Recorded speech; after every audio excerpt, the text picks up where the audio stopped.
Bien, j'invite le docteur Ojoro qui va co-animer cette plénière avec moi à me rejoindre. Et j'appelle en même temps les docteurs Natacha Pistre, docteur Sophie Athéna-Chaperon et le professeur Mélina Fatsea. Et pendant qu'ils nous rejoignent sur l'estrade, je voudrais encore dire combien l'accueil des Bordelais était chaleureux hier. Je vais passer la parole donc au docteur Natacha Pistre pour nous parler d'addiction sexuelle. Quelle pertinence des critères diagnostiques du trouble de l'usage? Donc, je suis Natacha Pistre. Je suis actuellement psychiatre addictologue sur le CHU de Bordeaux au sein du PIEA. Et je suis très heureuse de commencer cette séance plénière, de l'ouvrir en tout cas, pour vous exposer un travail de publication qui a été donc publié au journal Addictive Behaviors Reports en juillet 2023. Donc j'ai travaillé avec Mélina Fatseas ainsi que Benoît Schreck, Marie-Graal Bronek sur cet article. Et celui-ci aborde la question de la pertinence des critères diagnostiques du trouble de l'usage dans l'usage problématique du sexe. Pour commencer, je voulais revenir sur le concept d'addiction selon Goodman, qui est constitué de plusieurs symptômes. Donc, nous avons d'abord la perte de contrôle, qui elle se définit donc par l'incapacité de résister à faire usage d'une substance ou d'exécuter un comportement de manière répétée.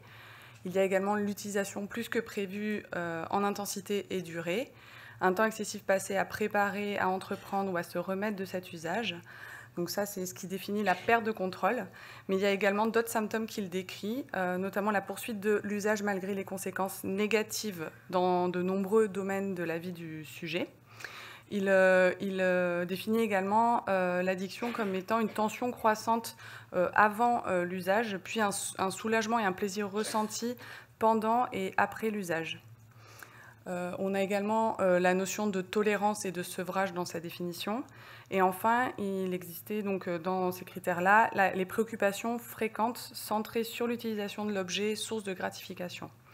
Donc ce concept a ensuite évolué et donc nous avons eu la définition du trouble de l'usage qui a été intégrée dans le DSM-5 et qui définit ce trouble comme étant une altération du fonctionnement ou une souffrance cliniquement significative caractérisée par la présence d'au moins 2 critères diagnostiques parmi ceux que je vais citer et au cours d'une période d'au moins 1 an.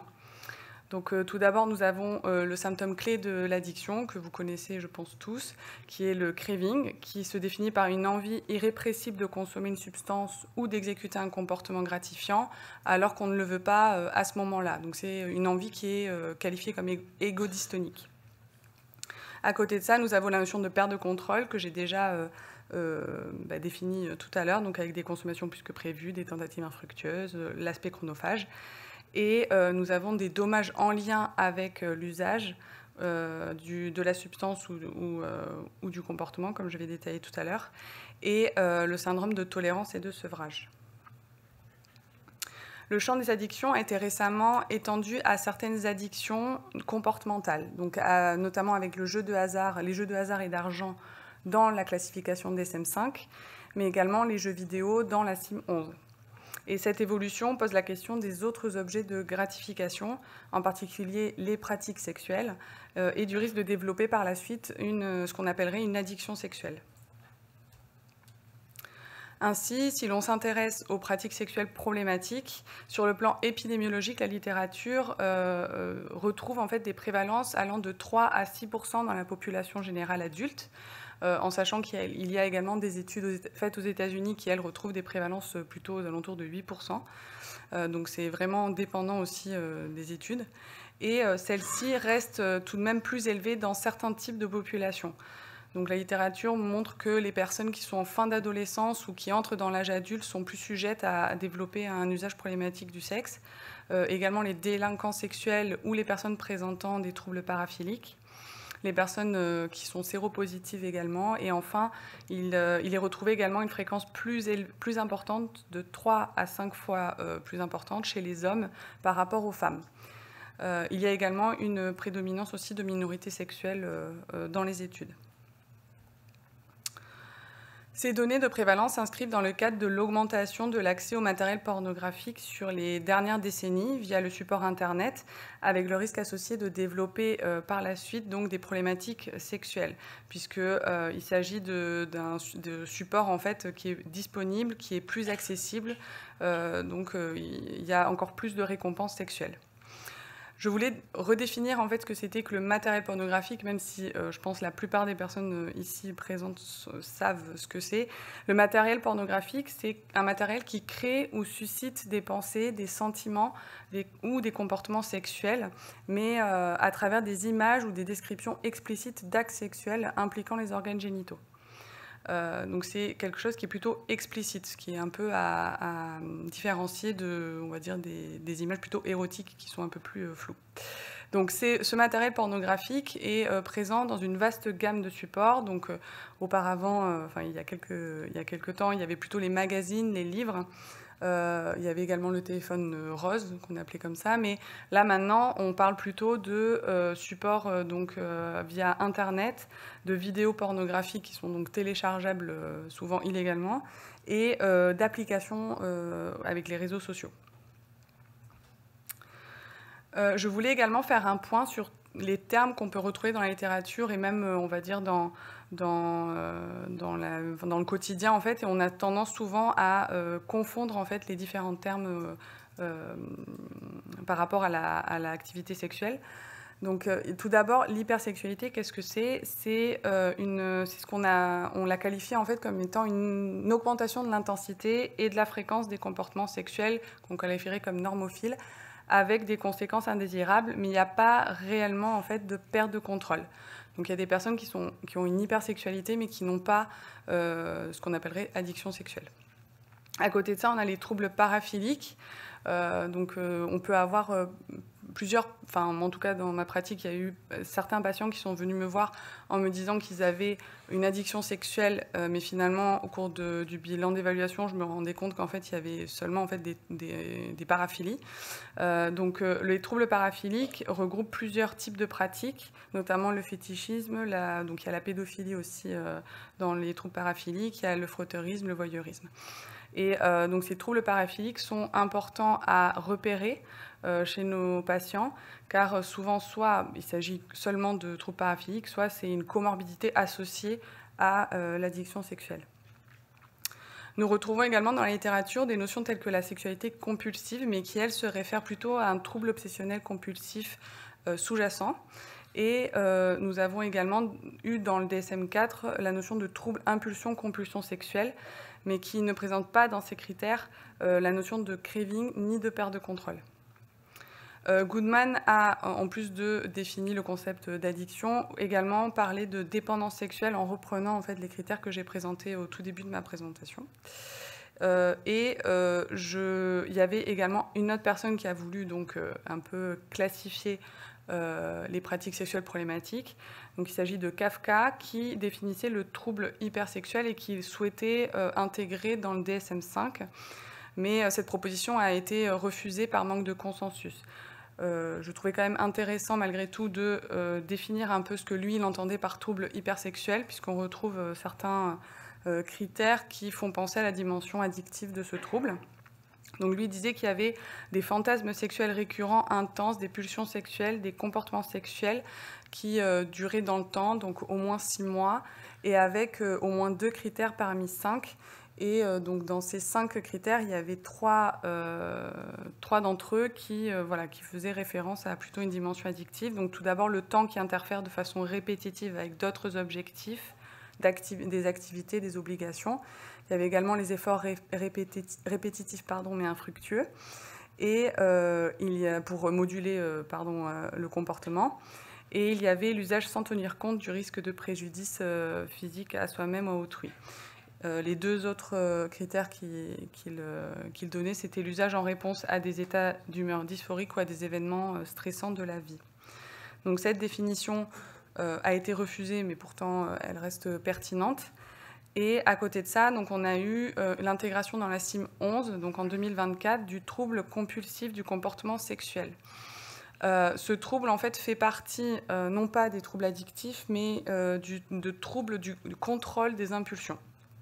Donc c'est pas la même chose, mais malgré tout, quand on lit la définition du trouble compulsif du comportement sexuel, on retrouve de la même manière en fait des symptômes qui, en tout cas, ressemblent à des symptômes plutôt addictifs. Donc l'incapacité à contrôler les impulsions, des envies impérieuses répétitives, le fait aussi que ça soit un point central en fait dans la vie de la personne, au point qu'il néglige certains aspects de sa vie en général, de sa santé. Les nombreux efforts vains pour moduler le comportement, le fait qu'il y ait des conséquences négatives et que pourtant il y a quand même le comportement qui est réalisé. Il y a également la notion de durée, donc qui n'est pas de 1 an mais de 6 mois, et la détresse marquée dans plusieurs domaines de la vie du sujet. Donc, conformément à ces considérations, la question de savoir si l'usage problématique du sexe doit être considéré comme un trouble du contrôle des impulsions, ou bien comme un trouble compulsif, ou bien comme plutôt dans le cadre de l'addiction, continue d'être un sujet de débat, et il manque en fait des consensus concernant ces critères de conceptualisation et de diagnostic. Et donc l'objectif de notre travail était d'évaluer s'il existait des similitudes entre les pratiques sexuelles problématiques et les autres addictions, en se basant sur les critères DSM-5 et en réalisant une revue systématique de la littérature selon les recommandations Prisma. Donc pour cela, nous avions identifié des études à partir de différents mots-clés que voici, donc ils étaient nombreux, et de 3 bases de données, donc PsycInfo, PubMed et EMBase. Et donc, les critères d'inclusion comprenaient des études évaluant les critères diagnostiques d'addiction dans l'usage problématique du sexe, selon la définition du trouble de l'usage dans le DSM-5, et avec l'exclusion des études Case Report. Et ces études étaient publiées avant avril 2022. On s'intéressait à des populations qui étaient cliniques ou non cliniques, mais qui faisaient usage de matériel pornographique dans tous les cas. Et nous avons également effectué une analyse critique de la qualité méthodologique par une échelle nommée la S2C, qui évaluait les cohortes observationnelles et les études transversales. Après donc, la recherche par mots-clés, puis lecture des titres, des abstracts et de la lecture intégrale des articles, nous avons finalement inclus 20 articles. Et ces articles-là étaient donc pour 13 d'entre eux des études observationnelles transversales et 7 études étaient expérimentales. Il n'y en avait aucune qui était une revue systématique ni une méta-analyse. Et un des éléments importants à noter concernait les outils d'évaluation des critères diagnostiques, puisque nous avions des études qui, elles, exposaient les sujets à des photos pornographiques ou neutres, mais à côté de ça, il y avait une évaluation qui était réalisée par des autoquestionnaires exclusivement et qui étaient très nombreux, donc avec 15 autoquestionnaires au total sur les 20 études que nous avons inclus. Le questionnaire qui était le plus souvent utilisé était le SIAT-Sex dans 11 études parmi les 20. Et ce questionnaire était donc en fait un questionnaire sur l'addiction à Internet, mais qui reprenait les critères DSM-5 du trouble de l'usage et qui était adapté à la problématique sexuelle. Parlons maintenant des caractéristiques des populations qui étaient retrouvées. Donc, nous avions une majorité de populations qui étaient cliniques, avec 58% des sujets totaux qui étaient issus de cette population-là. Qui donc était soit une population prise en charge en psychiatrie, en addictologie, ou bien en demande de prise en charge ou pris en charge pour un usage problématique du sexe. À côté de ça, on avait donc aussi des populations non cliniques qui étaient donc soit étudiantes, soit issues de la population générale. Et on avait une étude qui était portée sur les vétérans. Alors, je ne sais pas comment l'expliquer, mais en tout cas, il y avait une étude portée sur les vétérans. De plus, plusieurs types de pratiques étaient étudiés, avec le cybersexe qui était au premier plan dans 12 études parmi les 20. Et nous avons également observé une majorité d'études qui étaient portées sur les hommes, avec 10 études sur les 20. Il y avait 9 études qui incluaient des femmes et des hommes, et seulement une étude vraiment était portée exclusivement sur les femmes. Concernant l'évaluation de la qualité méthodologique, donc, il s'agissait d'une échelle qui était constituée de 14 questions qui balayaient donc les différents biais possibles en fait, des études. Et parmi donc, les résultats qu'on a pu retrouver, il y avait 7 études qui étaient considérées comme étant de bonne qualité sur les 20, 5 qui étaient de moyenne qualité et 8 qui étaient de mauvaise qualité. Concernant les prévalences des critères diagnostiques d'addiction, on retrouvait le craving qui était quand même, qui retrouvait des prévalences quand même non négligeables, donc à plus de 40% dans certaines études. Concernant la perte de contrôle, on avait des prévalences beaucoup plus élevées, qui allaient jusqu'à 84% dans certaines études. Et il y avait des sujets également qui rapportaient le phénomène de rechute de manière assez récurrente. Ce qui était, on va dire, le plus flagrant, c'était les sujets qui rapportaient des dommages, donc avec la poursuite malgré les conséquences allant pour presque 80%, l'abandon des activités, des obligations, plus de 50% dans certaines études, et les dommages familiaux étaient très présents, également somatiques avec les IST et les blessures physiques, socio-professionnels et financiers avec le sexe tarifé. On a de plus pris en compte les analyses d'association entre différents facteurs dans les études. Donc il y avait 14 études qui ont abordé l'association entre le craving, l'usage non contrôlé et la sévérité du trouble, et donc qui montraient une association entre les 3 critères. Et également, il y avait une association entre la perte de contrôle, la réactivité aux stimuli et l'usage problématique du sexe. Donc, notre revue de la littérature retrouve de nombreuses similitudes diagnostiques entre l'usage problématique du sexe et les autres addictions. Donc, en effet, on retrouvait des prévalences élevées, notamment pour le craving, la perte de contrôle, mais également les conséquences négatives liées au comportement sexuel. Et à côté de ça, il y avait également une réactivité aux stimuli sexuels retrouvés parmi les sujets présentant un comportement sexuel problématique. Et cela reflétait surtout la dimension addictive du comportement sexuel. Cependant, il y avait quand même des limites à notre travail. Tout d'abord, nous avons été frappés par le peu d'études éligibles. Donc, on avait beaucoup d'études en utilisant les mots-clés. Et finalement, il n'y en avait plus que 20 en fait, qui vraiment discutaient en fait, des critères d'addiction selon le DSM-5. On notait également, donc là je ne l'ai pas noté sur la diapo, mais il n'y avait aucune étude qui était vraiment réalisée sur la population adolescente. Alors qu'il s'agit d'une population qui est vulnérable puisqu'elle est en développement cognitif, comportemental, affectif. Donc il n'y en avait aucune qui était réalisée sur cette population. Et il y avait une pauvreté des études chez les femmes et aussi pour les minorités, notamment sexuelles. Il y avait la méthodologie également qui était discutable, donc avec seulement 7 études, comme je l'ai dit tout à l'heure, qui étaient considérées comme étant de bonne qualité. Cela était dû souvent, en tout cas ce qu'on retrouvait souvent, c'était le fait que la taille des échantillons était faible. Il y avait la présence de facteurs de confusion. Les études étaient, donc concernant les études observationnelles, étaient toutes transversales. Et on n'utilisait que des auto-questionnaires, ce qui rendait moins fiable en fait, les études.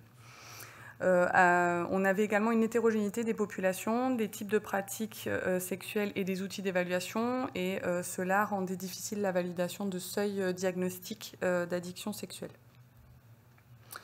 Cependant, j'ai pu noter sur les 2 dernières années, puisque l'article a été publié, on va dire, en juillet 2023, mais bon, c'était les études avant avril 2022. Donc j'ai pu noter sur les 2 dernières années l'émergence de différentes études qui s'intéressaient à l'évaluation de l'usage problématique du sexe dans certaines populations, notamment les femmes et les populations issues de la communauté LGBT. Donc il y a de plus en plus d'études qui sont en train de sortir à ce sujet et qui permettent d'étayer en fait, en tout cas les connaissances en fait, sur l'usage problématique du sexe. On a également d'autres perspectives. Donc, il y a dans la littérature des domaines qui ont été abordés tels que la neuroimagerie, l'étude des comorbidités, des thérapeutiques et autour de l'usage problématique du sexe et qui restent donc intéressantes, notamment donc, sur le plan de la neuroimagerie. Grâce à l'IRM fonctionnel, il a été montré qu'il existait les mêmes activations cérébrales lors de l'exposition à des stimuli sexuels chez les sujets qui ont un usage problématique du sexe. Donc il y a les mêmes activations cérébrales que chez les sujets qui présentent une addiction aux substances. Concernant les comorbidités psychiatriques, la littérature rapporte des prévalences élevées entre l'usage problématique du sexe et les troubles anxieux, les troubles de l'humeur. Mais également, il y a certaines études qui parlent d'une association, une association entre l'usage problématique du sexe et le TDAH. Concernant les comorbidités addictives, cependant, il y a peu de données par rapport à ça. Et enfin, donc les pistes thérapeutiques, il y a plusieurs études qui ont questionné l'efficacité des ISRS, de la naltrexone et du topiramate, en sachant que les ISRS étaient utilisés surtout à visée de diminution de libido, ou en tout cas en utilisant en fait les effets secondaires des antidépresseurs avec les dysfonctions sexuelles. Donc ce n'est pas un traitement anti-craving à proprement parler. Et il y a également une étude qui a discuté de l'efficacité des psychédéliques dans les addictions comportementales et notamment sexuelles. Mais bon, le niveau de preuve reste tout de même limité. Et on retrouve plutôt une efficacité des prises en charge psychothérapeutiques, donc TCC, systémiques et de groupe, et l'efficacité aussi des entretiens motivationnels, donc ce qui permet de cibler plus la prise en charge sur ce type de thérapeutique. Donc en conclusion, est-ce qu'une conceptualisation de l'usage problématique du sexe parmi les troubles addictifs est-elle possible? Donc comme je vous l'ai présenté, il existe des marqueurs comportementaux cliniques similaires aux autres addictions, associés à un possible potentiel addictif du support Internet, puisqu'il reste très accessible, anonyme et gratuit. Et malgré cela, on voit quand même que la conceptualisation reste encore mal comprise, qu'il existe des zones d'ombre, notamment sur la recherche et l'évaluation de cette problématique. Et cela souligne la nécessité qu'il existe de mieux la discerner afin de mieux prendre en charge nos patients. Donc c'est tout pour moi. Si vous avez des questions. Merci, Dr Pistre, pour cet excellent exposé. Je ne sais pas si le docteur Giraud... Félicitations pour ce travail. Merci. Et le temps aussi. Dans votre revue de la littérature, j'ai vu que, par exemple, il n'y avait pas d'article concernant la population des adultes handicapés. Et nous, dans notre pratique, dans le parcours de soins, moi, en tant que médecin de suivi socio-judiciaire, je reçois en suivi des adultes handicapés qui sont en tout cas orientés comme ayant des problématiques de comportement sexuel problématiques, ou addictifs ou quasi paraphiliques. Mais se pose surtout le problème de l'éducation à la sexualité de cette population-là. Et c'est vrai que nous, on a toujours une difficulté à faire la part entre addiction sexuelle, infraction à caractère sexuel, et dans le parcours de soins, dans l'orientation de nos patients qui viennent, on ne sait pas trop ce qu'on oriente vers le CREAPS, donc les centres ressources pour les auteurs d'infractions à caractère sexuel, et ceux qui viennent plutôt dans la filière addictologique. Donc c'était juste pour souligner que ce flou sur la définition des critères, on le voit bien aussi dans la pratique quotidienne. Je ne sais pas si d'autres personnes... Oui, professeur Jaffari. Merci beaucoup pour votre présentation. Le problème des addictions sexuelles, c'est qu'il faut déjà poser la question. Dans cette salle, enfin, je le dis souvent à mes internes, qui pose la question de rapport sexuel? Ah ben non, ça ne se parle pas. Est-ce que vous demandez si le patient prend son traitement? Oui. Est-ce que vous demandez si le patient observe? Oui. Mais est-ce que le patient a des rapports sexuels? Ah ben ça ne se pose pas. Et véritablement... autour, à chaque fois je dis, regardez dans la salle, et quand vous parlez avec votre médecin généraliste, etc., à aucun moment on parle de ça. Alors que partout on dit que ça existe. Et j'ai mis en place une consultation pour les addictions sexuelles. C'est incroyable le nombre de consultations que j'ai pu avoir, puisqu'il n'y a nulle part où aller, nulle part où on peut en parler. Et donc c'est toute cette éducation-là que Philippe, tu parles, où on le fait pas, quoi. On n'en parle pas. Voilà. Donc votre sujet est extraordinaire, puisque justement ça nous invite à garder en tête que la sexualité, c'est un élément de vie, comme l'alimentation, comme tout le reste, quoi. Il faut en parler.